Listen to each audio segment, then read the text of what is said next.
নাস্তিকের মতো পরে ফেলেছি। গাইস, আমাকে কেমন দেখাচ্ছে একটু বলো তো? সুন্দর দেখাচ্ছে না? তো গাইস, আমি এখন পান্তা ভাত খেতে টেবিলে যাচ্ছি, বাট আমার মা বাবা এখন আবার মোবাইল দেখে আমাকে রাগ করছে, তো তোমাকে দেখাতে পারি নাই। গাইস, আমি এখন এই যে রেডি হয়ে ফেলছি, মানে পান্তা ভাত খেয়েই অমনি। তো এই যে আমার ব্যাগে করে রং টং যা যা লাগার আরও কিছু সব কিছু আমি এই যে ভরে নিয়ে যাচ্ছি এখন।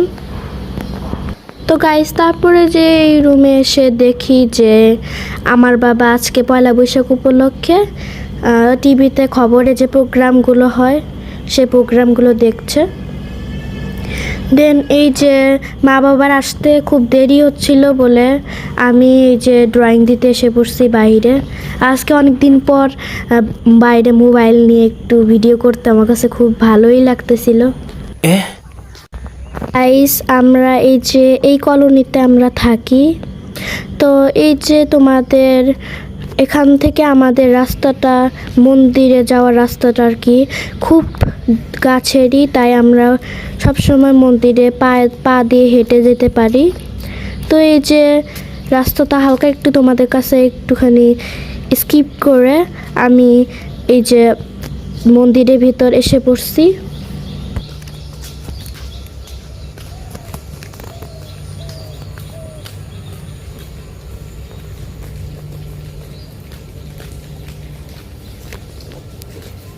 নাও গাইস, আমি মন্দিরের ভিতর ঢুকে পড়েছি। এই যে সবার আঁকা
তারপরেই গাইস আমি একটা কবিতা আবৃত্তি করছি।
রাজশ্রী দাস।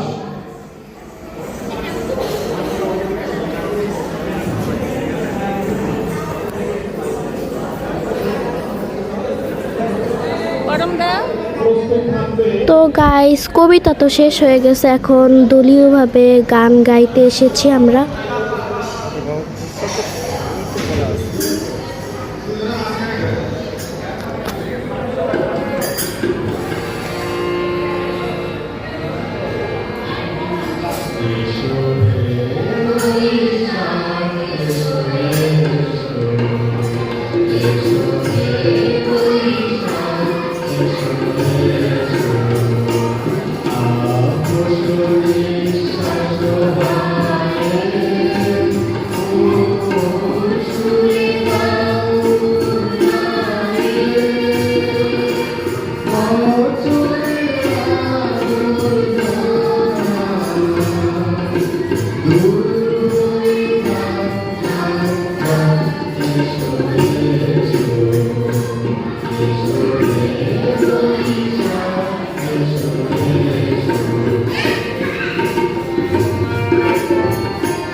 তারপরেই গাইস, আমিও একটা গান মন্দিরে দিয়েছি।